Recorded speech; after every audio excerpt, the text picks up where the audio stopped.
and then a bit about Doha, where we're doing a project at the moment at university. The Doha project is based on the premise of a Kuliya. Kuliya is an education establishment dating back maybe 150-200 years. And our project is a university on the Education City campus, which is a huge piece of land not so far from the city centre. And you can see the scale of Education City in relation to the actual Doha city itself. So there's a huge emphasis on education in Qatar at the moment. We started looking at this idea of the Kuliya in terms of historical significance. This is on the left, you see a plan of the Sultan Hassan Mosque. Unfortunately, I don't have a picture of it, but it's a Sultan Hassan Mosque in Cairo, and essentially it's a teaching establishment as well as a mosque. So you have around the building, around the central prayer space, you have these 4 iwans in which they have classes. And these iwans are related to the various Islamic movements. So you have Hanafi, Shafi, Maliki, Hanbali. These are the sort of dominant forces in that period in Islam. So then we took this idea of creating an education establishment. The building on the right is our university, which is an education city. And we created a spiral arrangement where we have the teaching on the perimeter, culminating actually with the prayer space as the large volume at one end. These are some of the early studies we did. We started the project in 2008. These are some of the early renders we did of the project. These elements here are minarets, which are 30 stories high. So it's quite a colossal building. The project is really related to the theme of knowledge and light. And in Islam, you may not be aware, but there is sort of a dialogue between knowledge and light, because it is a duty on every Muslim to seek knowledge. So we are seeing this metaphor as an idea that, well, when you gain knowledge, you see light. So there's a sort of a build-up of light through the building from the knowledge part, the faculty part, towards the prayer space at one end of the building. And then we also looked at education and what's happening in education in terms of new typologies, new ideas for education. Bill Gates is doing ideas on new ways of learning, new learning spaces. I think we're looking at kind of future learning spaces. What happens with the internet in 10 years' time? How will our classroom spaces be? And essentially what we're saying is that we need this sort of format that we have currently, which is a lecture theatre. That's going to change completely. We're going to be having lessons at home, personalised lessons, and coming in to university as workshops. So the whole dynamic of teacher-student will change and will be much more interactive. So this is our plan of our building with the clustered classrooms to one side, and then the teaching as it goes round. This is the structural diagram of the building. To the left you see the construction at the moment that's going on. These were done a few months ago, but this is the library wing. And then we have this large deck where we have the reading areas. It's nice because we have the Rhino model, and we have the drawing, and then the reality, so you can see the build-up. And these are some of the classroom spaces, and we're using kind of historical manuscripts which are played out on the facade, which are related to the idea of Islam and science and progress.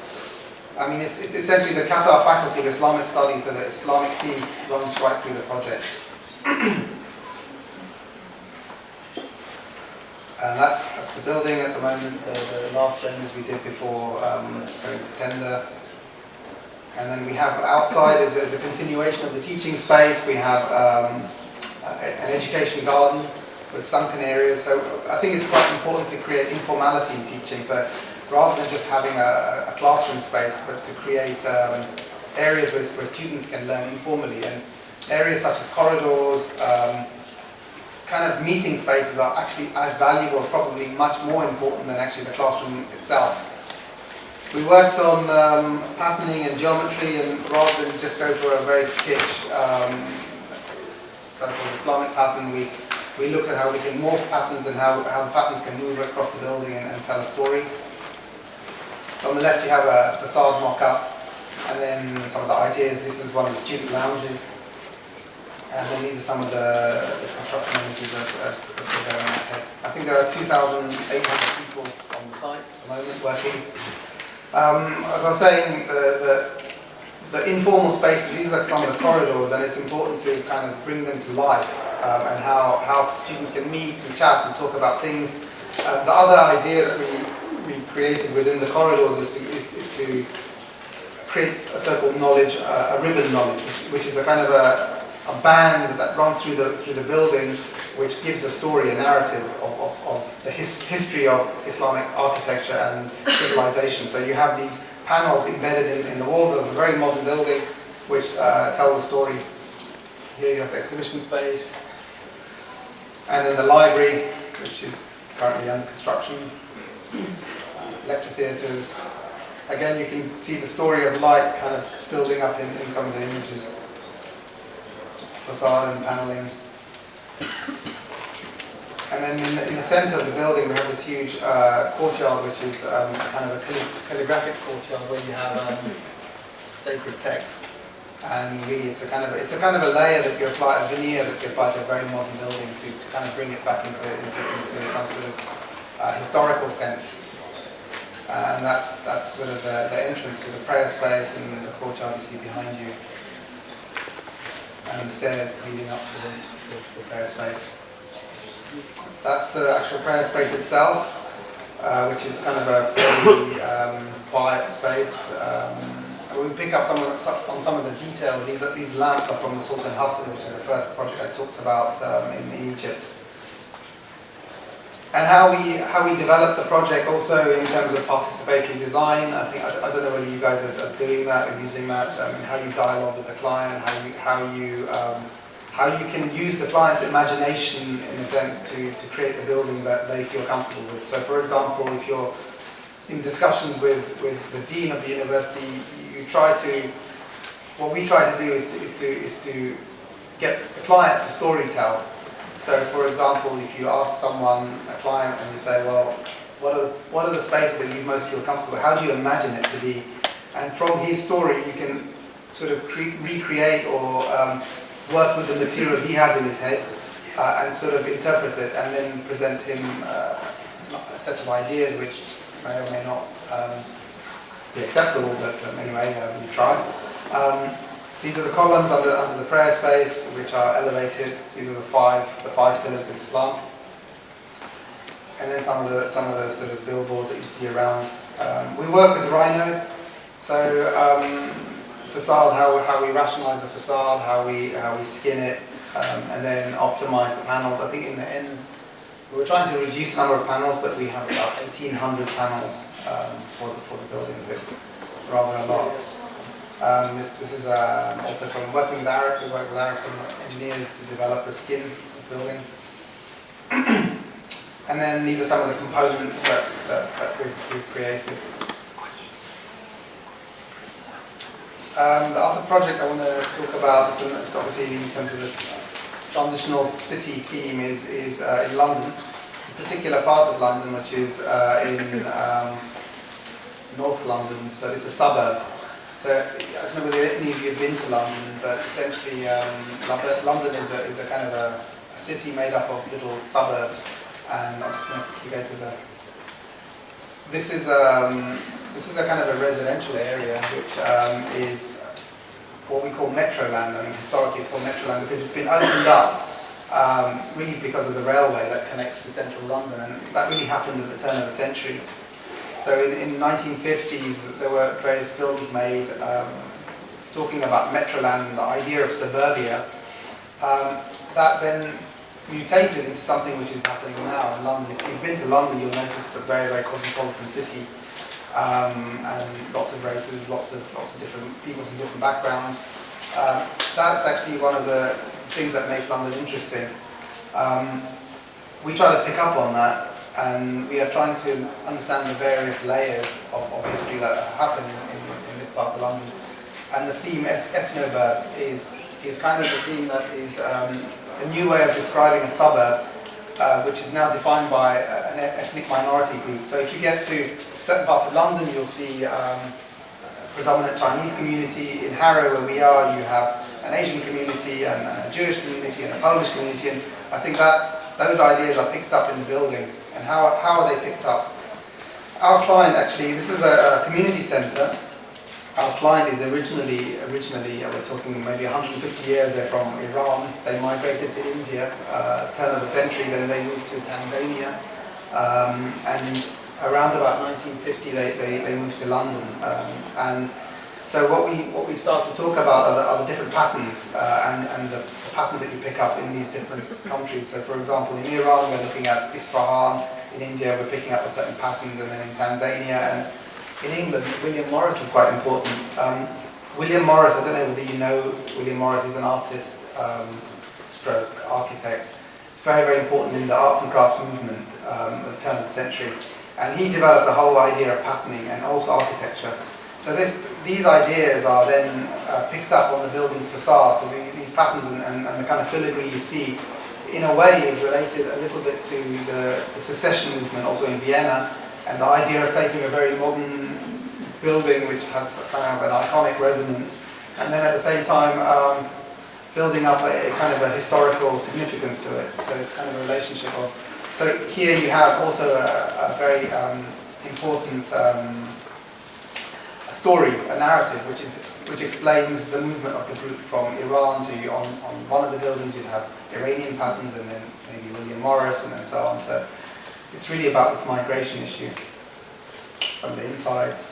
This building will go on site next year in January, I think.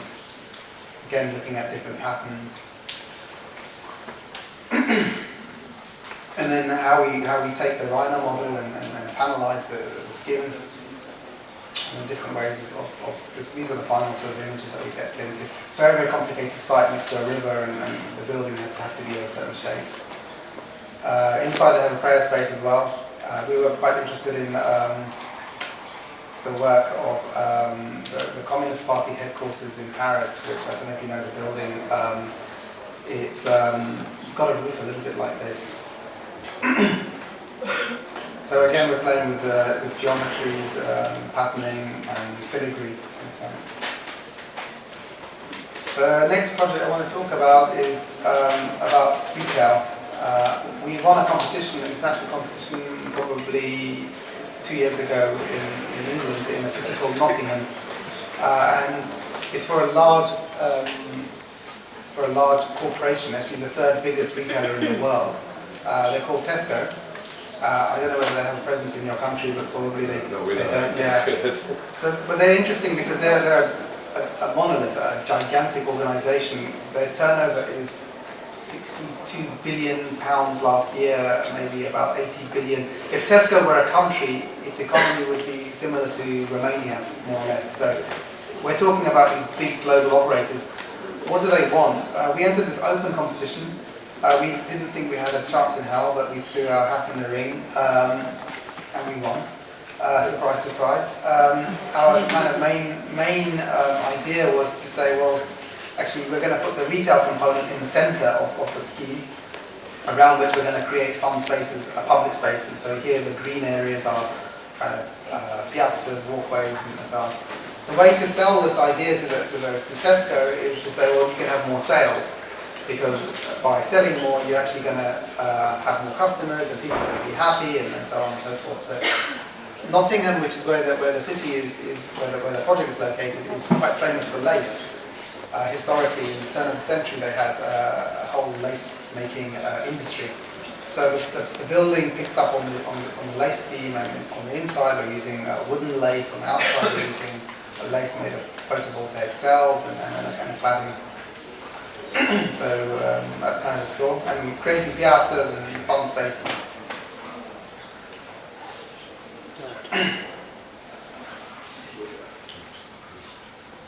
That's Tesco. They insisted on putting their logo, which is quite in your face, but I mean, we have it there, so it's still what it is.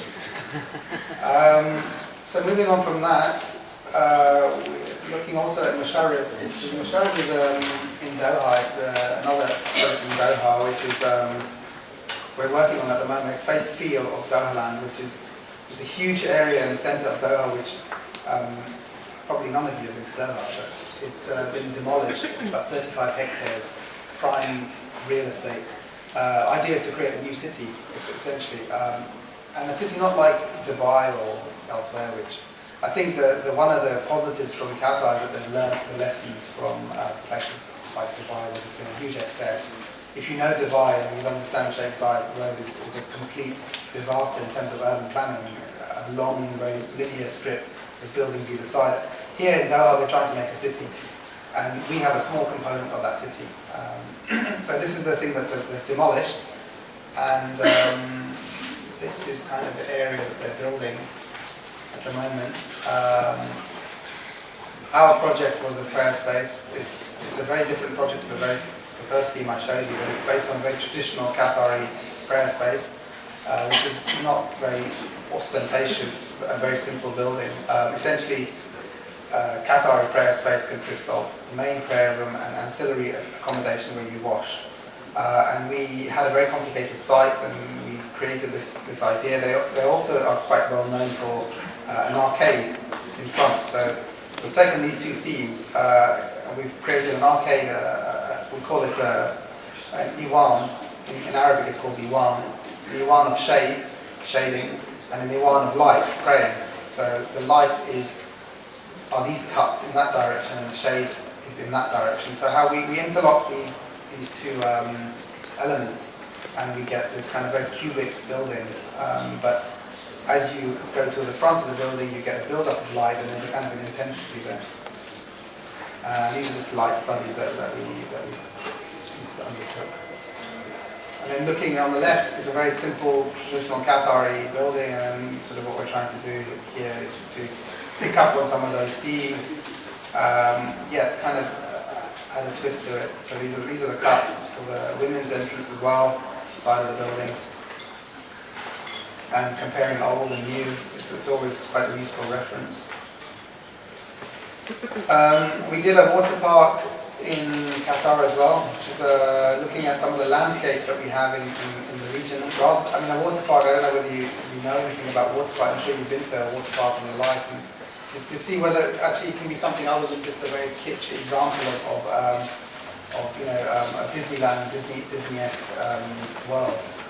So we're picking up on landscape elements that we find in Qatar actually, and seeing how those landscape elements can be incorporated within the design of the building, and how we can then create this water park which has some referential elements which are referring to the history. And so it's more than just a fun space, it's a space which is edutainment. I think this kind of idea is we're interested in education, and we're interested also, because we're doing a university, we're interested in how you can educate people about water, about scarcity, about ecology.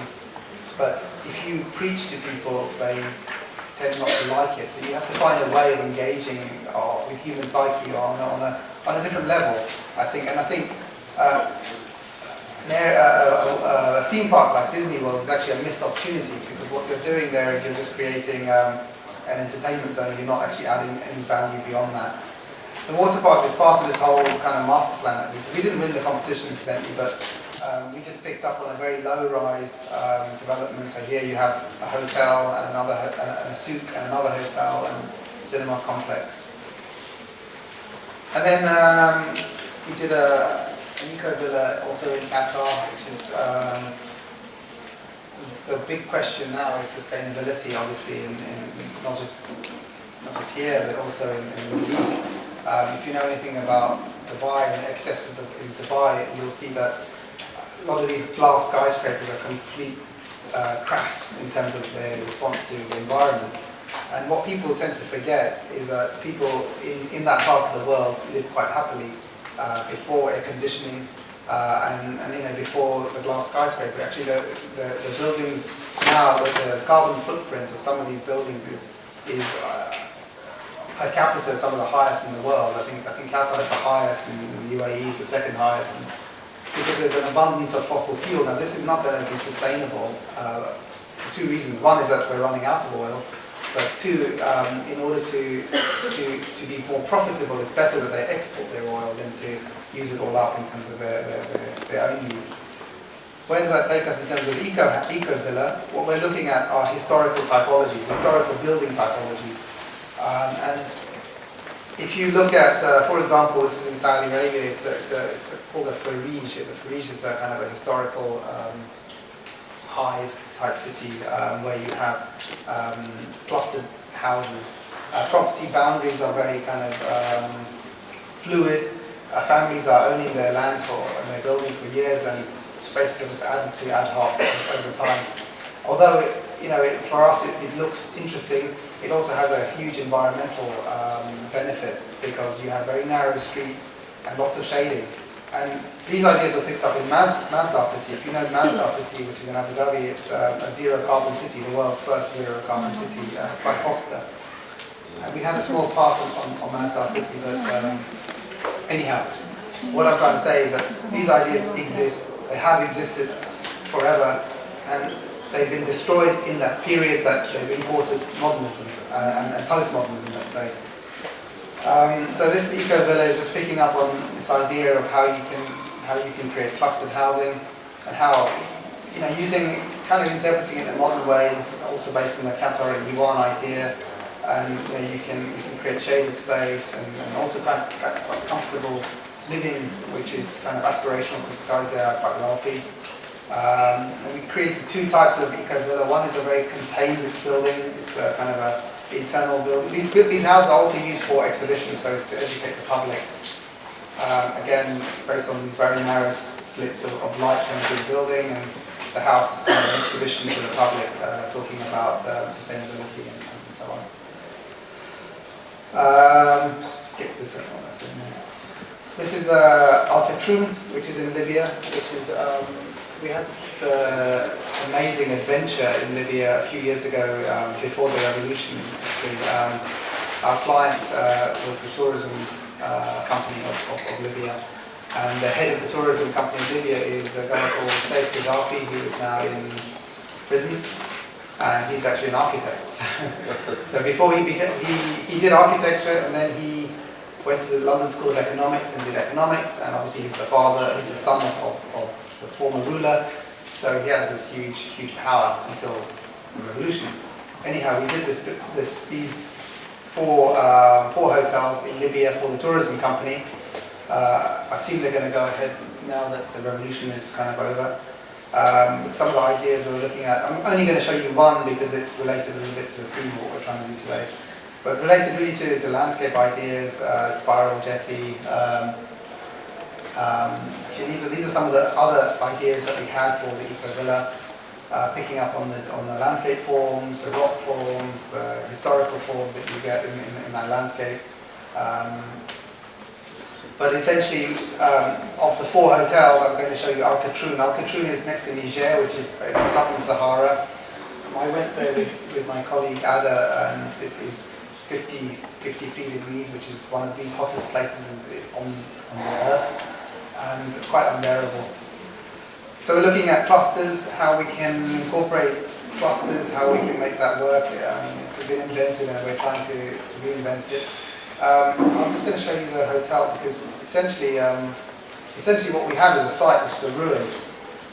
And in the Gaddafi period, what they did was that when they had a ruin, when they had people living in a village, they would create a new village, maybe 2-3 kilometers away, and then just abandon the old village. So this village has no real historical, archaeological significance, but for us it gave us a great place to start and put the eco hotel.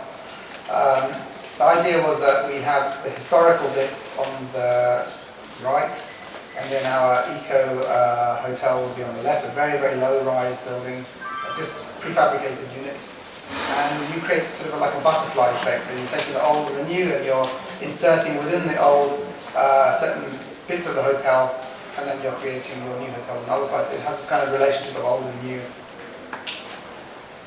These are the new bits, and look, I think we got to the old bits. These are some of the textures we picked up on, some of the historical elements. And then the other important thing was to give the local people, because there's no point coming from England and giving great ideas that cannot be built or maintained. So the idea would be then to create a template that the locals can actually use and develop and make the walls, make the cladding, maintain the buildings effectively. So these are just earlier cluster studies, alternate cluster studies. And so we'd have prefabricated elements that would come in because they don't have the skills to make bathroom pods. But the walls of the hotel would be very simple. It's a very kind of low tech approach. And then you give them the technology to build it. So that's kind of important. These are just other hotels we did. I'm going to skip this. I'm going to just end with something that we're quite interested in, which is the architecture of the Arab Spring. It's not that we work in the Middle East, it's just that we're really interested in the Middle East because it's a dynamic place. Like we're interested in India, we're starting to be interested in India, and we're starting to be interested in other places outside Europe. I think it's more like a question that I want to really talk about. This is Tahrir Square. I don't know whether you've seen the images before the revolution, before and after. This is Tahrir Square is quite important because it's not a historical square in the city centre. It's actually a neoclassical invention imported essentially by the French when they had a role in Cairo. And you can see the relationships with the Europeans, you can see the relationship with the sellers, and I think it's a great historical document actually, this picture. And I think what's more important is what's happening now, and how you can map a very historical place using very interesting technologies, obviously Twitter and all the kind of social networking, and how social networking can actually then give rise to space. And I think that's what our research project that we're about to embark on is, because the revolution in Egypt didn't happen in Tahrir Square. It happened in all the little squares around, all the piazzas, all the cafes. And I think our idea is to understand the deficit in public space that is quite common and prevalent in the Middle East. And really to try to see whether that can change. Because when you do a building in the Middle East, probably also in lots of developing nations, there is no interest in the public realm as there is in Europe. And I think there's a democratic deficit. So our idea is to think how we can utilize this technology and then to use it to create new architecture.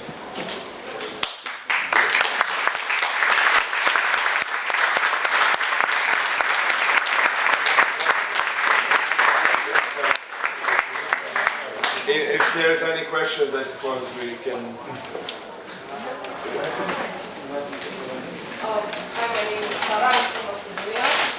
I would like to ask you this modern type of mosques. It's very interesting for me because in our country there are some new mosques that they're built in the same old-fashioned way. How do people accept this kind of new mosque and this kind of new vertical elements?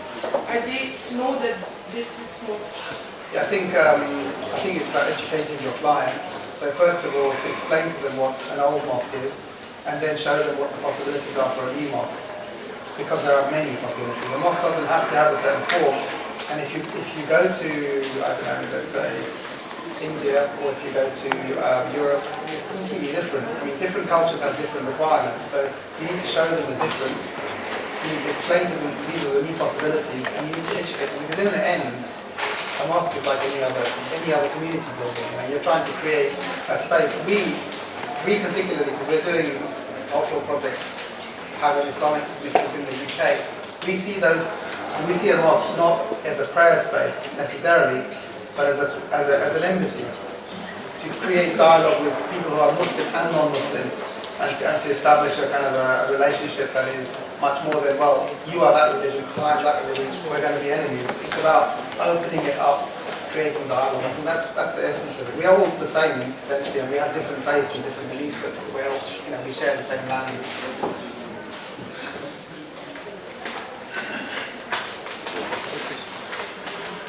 And this project about the Arab Spring which you were speaking about, can you maybe explain just a little bit more? Yeah, it's just an initiation of a research project we're gonna be doing, hopefully with MIT and cafe. We're looking at private space in Middle Eastern cities, particularly, because public space in the Middle Eastern cities is a shopping mall. I mean, there are very, very few public spaces, and people go there. If you want to meet a girl or a guy in an Arabic society, you can't do it openly, but you go to a shopping mall. I think this is a very negative, and it actually creates the problems, some of the social problems that you have, because people have no outlet, no way to express themselves. And I think this cafe culture, the idea of opening up the spaces to the public, if you look at a city like Beirut, they had lots of those spaces, but it's been privatized. More recently, the big construction companies, I think it's called, I forget the name of it, Solidaire, are taking huge chunks of the city and privatizing it. And I think this is actually a very, very negative way of, because you're just storing up problems for the future, actually. So, I think that this lecture was great in terms of the transnationality of it. I mean, the whole group is here because of Spain and all the phenomena from Spain. But I think, I mean, if I know well, you're educated in London. Yes. But also working, you have an office in MIA in Barcelona that we'll visit tomorrow. Yes. They are all international. I mean, Completely international. Yeah. So I maybe, but because we need to continue with Professor Niels, maybe tomorrow we will discuss more about this internationality in terms of local. So thank you very much. And, yeah.